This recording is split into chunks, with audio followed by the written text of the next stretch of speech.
Hello everyone and welcome back to another video. Today we're back with F1 2018 Career Mode Part 4 here in Azerbaijan, the very tight street circuit that is known for insanely randomized and weird races, but all the time dramatic races. In F1 2017 there was this giant controversy moment with Hamilton and Vettel. Hopefully it won't be that much with this time. F1 2018 Career Mode, you can just see practice program. Just completing there in the start of the session, jumping into qualifying almost. You can see we have some R&D that has actually failed. We have a front wing that failed last time around, so I decided to redevelop it for just 250 resource points, which is of course it's an okay price. We have 500 left at the moment, so we're gonna purchase some engine development. We'll also come on purchasing some more later. You can see our development route is not the best in comparison to Renault and Haas. You can see we start around the same pace, but they have jumped us a little bit. We're following up behind them. Of course, we have a lot of R&D. We have a lot of development at the moment on the way, so we'll hopefully soon be up there with them. Coming into qualifying, you can see T1 here. I absolutely love the T1. I think it's a very funny corner. It's just a 90-degree corner, of course. In 2017, I actually found this track very hard to drive, and in F1 2018, I actually quite like this track. I really do like the different corners, the flow of it. I guess that was not very well taken, but especially the castle section, it's very fun to see how fast you can go through there. That wasn't the fastest I have done, but of course it's fine enough. I'm hoping to find kind of a top 10 qualifying again. We go fourth fastest at the moment. Of course, not everyone has set a time at the moment. We'll probably drop down by at least 5 or 6 positions. Waiting for a little bit later, as I like to do, to see if there's more rubber on track. But most of the times I fail. Let's find out if I do. Then I'll come in for a second lap, because we just get over the line with around 7 seconds remaining, which was a pretty lucky one. But here you can see we're already half a second down, and that looked bad. You alright? Let me know you're alright. I just touched the inside barrier and messed it all up, because it's a street circuit. Of course, if you just cut the corner a little bit, you'll be pretty fucked. But you know, that's just what happens, right? As we wind down from the excitement of qualifying, here's a look at your top 3. Bottas, Raikkonen and Lewis Hamilton. The grid is set then, so that just leaves the race itself. Join us tomorrow, where we'll be live with all the action. And until then, it's goodbye.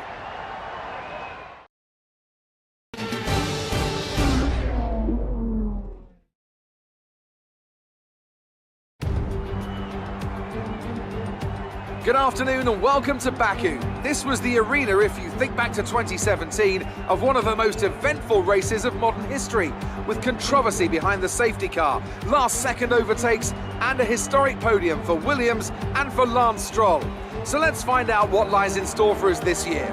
It's time for the Azerbaijan Grand Prix. With 20 turns and a length of 3.7 miles, Baku City Circuit in the heart of the Azerbaijan capital is a real test of a driver's endurance, patience and precision. 90-degree corners through Sector 1 lead into a tightening uphill sprint as we start to circle around the old city. Then a 1.4-mile chase flat out through Sector 3 towards the finish line. Anthony Davidson joins me today as we look ahead to something just a little bit different. It's quite high speed for a street circuit here, isn't it? Do you think that's going to throw up any unexpected situations? Well, as long as the teams can keep everything cool, I don't foresee any particular big issues from a technical side of things. I do expect the track to be quite slippery though. We've not exactly had much chance to rubber in the surface. Any street circuit also comes with its own challenges, so I think we'll be seeing a few mistakes here and there. The smart strategy would be to expect a safety car, I think, especially early on when the pack is bunched up. Keep the momentum going. So, race time. I'm thinking it says pit stop on lap 3 or 4, and I think we're going to go with the lap 3 pit stop. It's the ultra soft tires getting worn out quite fast, going on to the formation lap here. That cutscene in the start, I'm gonna tell you, I won't show that one for every single race, because it's quite a long It's quite a long cutscene, as you just saw, but for some races I will, because I absolutely love how much warm-up there actually is for the races in this. You can of course skip them, and we will do that for a couple of the other, for quite a lot of the other races, but sometimes I just want to keep it because, wow, credits for making that cutscene so long and detailed. I gotta say, I love it. It makes the hype for a race much better, but yeah. Let's see what we can get in this race. We're starting in 10th place, Alonso right behind us in 11th, actually right besides us. But let's see, 5 red lights, and away we go for T1 here in Baku. We get off to a very bad start as normal. I really have to train my starts in this game. But we go down the inside here, we break a little bit late, almost it hits into the back of Alonso, but we just managed to get out of it. So Alonso is the only one that have overtaken us, but we dive bomb him here because he breaks a little bit earlier, but we get off to a very, very bad exit there. A lot of oversteer, which will cost us very much on lap time. The two Saubers behind us, slipstreaming us all the way down this long straight. They're going either side of us down to turn 3. You can see they actually hit the inside and they squeeze us together. What are you doing, guys? I don't really understand that. Harrison hitting the wall on the inside, making us all clash together. Luckily we got no damage there, which was of course a very good thing. Short caution, so I couldn't overtake them, but it was way just after. So on the first half of the lap, we've gone from 10th on the grid to 14th because of the Saubers just squeezing us together. Actually, Hulkenberg just squeezing through on the inside there, so he got a position on us as well. But wow, that was a dramatic start. Not good for us, of course, because we dropped a couple of positions. We're already back in front of Ericsson again, hunting down Leclerc.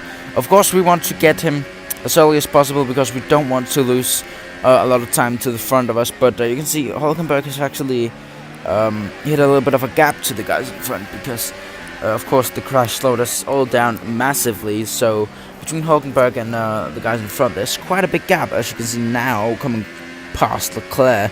We almost can't see the cars in front of us because the gap is really so big. I don't really understand what actually happened there. Coming on to lap 2, going through the cars of the section, still in 13th place. Pushing a lot because I really want to get another point this time. Of course, we got a point last time in China. As our strategy said, we're going to pit on lap 3 for the softer, for the harder compound.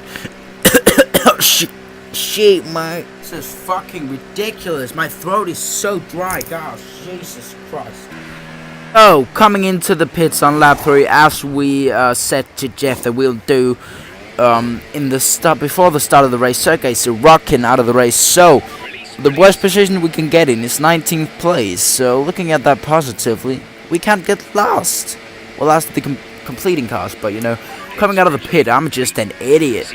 I just forget to turn off the pit limiter. Coming down the long straight here, I actually run way too low downforce. Only hit like 317-20 kilometers an hour when you're supposed to turn around 330. I also changed it a little bit coming into the pits on the first lap there before. But you can see we got up to Stroll on lap 7, so we're around halfway through the race. Of course, we'll have the long slipstream and DRS down the long stretch, so expecting to overtake him, although we are running very, very high downforce in comparison to what this track is doing. You can see we get alongside him very close to the wall on the inside there. He still kind of goes past us, but now we get DRS, so now we're just going to move to the inside. See if we can get him down into T1. Slipstream battle down Baku straight is an amazing feeling when you finally get the overtake. He just gets us, but we just squeeze through there, and we're actually getting on the exit of turn 1, going into turn 2, which was quite a weird overtake, but well, in the end it worked out, which is quite a nice thing. On lap 8 out of 13 at the moment, so we're over halfway there, and we are on P13, so we still have 3 positions to make up. And if you look at the map, there's a bit of time between every single position. Lap 10. So at this moment we're catching up pretty fast to Esteban Ocon.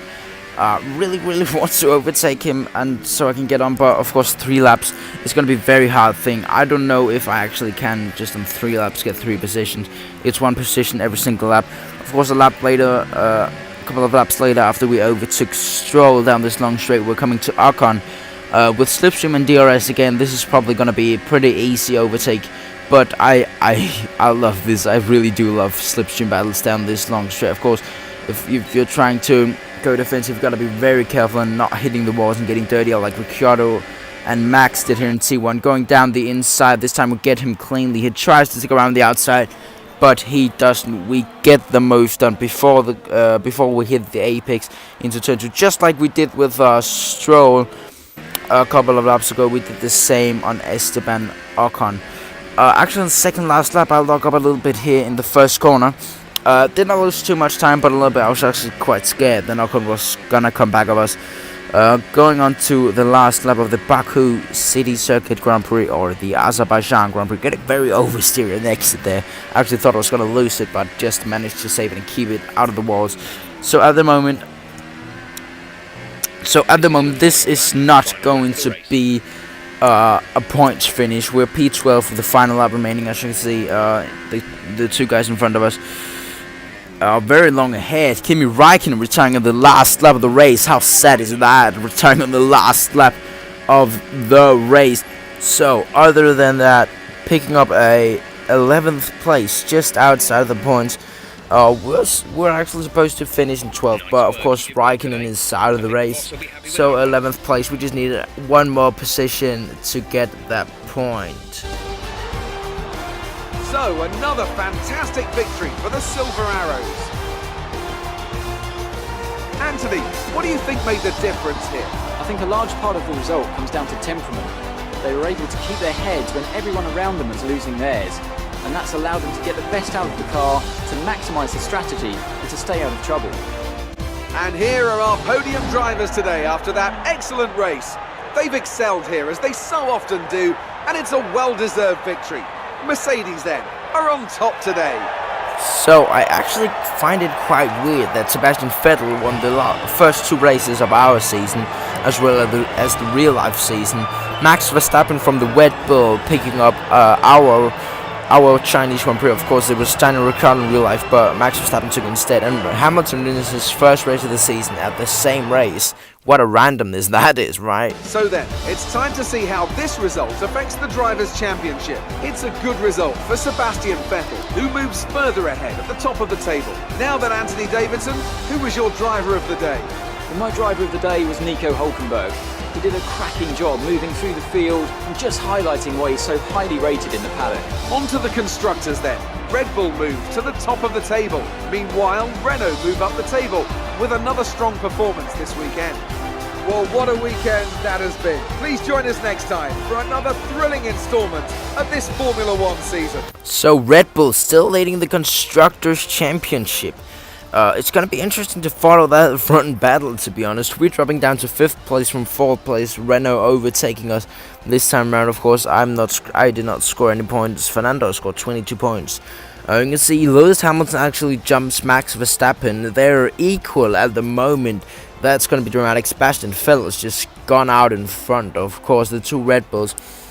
It's kind of making a pattern. Ferrari, Mercedes, Red Bull, Mercedes, Ferrari.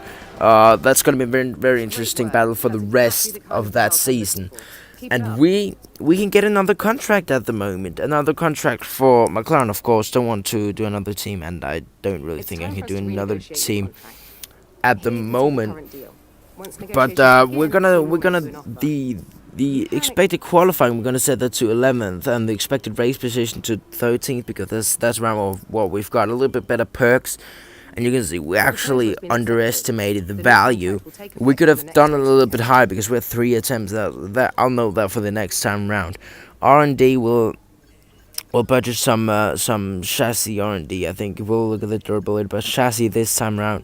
We would like to get a little bit lighter car on the McLaren, but it's just 510. We earned, of course, around 400 from the race bonus because we competed, won the team goals. But other than that, I hope you enjoyed this video. I'll see you all in the next time in Spain. Bye, guys.